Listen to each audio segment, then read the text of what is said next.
Целосниот дебакал со понуденото европско решение и непопустливоста на бугарските власти за наоѓање компромис не биле причина за одговорност на македонската влада. Понизата сопки, барања, блокади на адреса на Македонија. Првиот дипломат Османи отфрла одговорностот и ништо не било изгубено.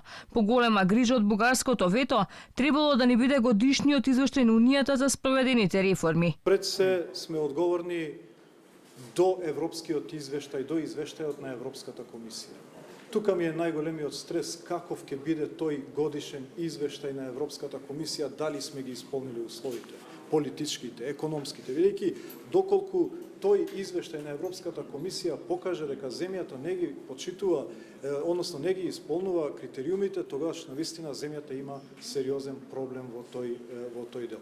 Така да ни дава едно чувство на охрабрување фактот што Европската комисија, но не само Европската комисија, сите извештаи на објективни и релевантни меѓународни тела покажуваат дека Северна Македонија е пример, е најдобриот ученик во регионот. И додека Бугарија не попустила во ставовите, цврсто стои на своето за блокада на интеграциите, македонската влада ублажува на домашен терен. Требало со добра волја да најдеме решение.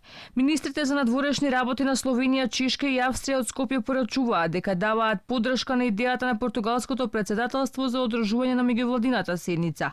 Словеничкиот министер Логар порачува дека евроинтеграцијата на Западен Балкан ќе биде приоритети на словеничкото претседателство кое почнува од 1 јули. Ние ќе сториме се што можеме да му помогнеме на португалското претседателство да продолжи и да и помогне исто така и на Северна Македонија и на Бугарија да продолжат да го решаваат ова прашање.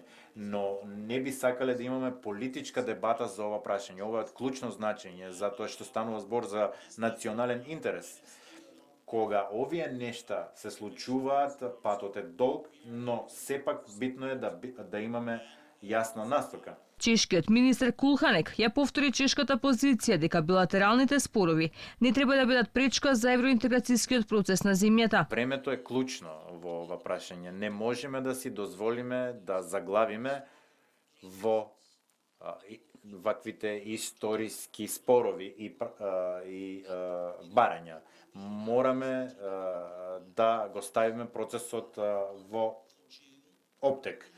Ја планираме оваа конференција во јуни, го спомнавме тоа и сакаме да направиме се што е можно за таа да се случи и затоа сме овде сите тројца министри за да ја покажеме нашата силна поддршка за Северна Македонија. Австрискиот прв дипломат Шаленберг вели дека преговорите со Македонија и со Албанија за нив се стратегиски интерес. Мисијата на Европската унија преку пакет решение за деблокада на интеграциите за Македонија од Бугарија завршија неуспешно. Еврокомесарот Вархеј и португалскиот министер за надворешни работи Силва со катастрофален исход го завршија обидот да ги омекнат цврстите ставови на Бугарија.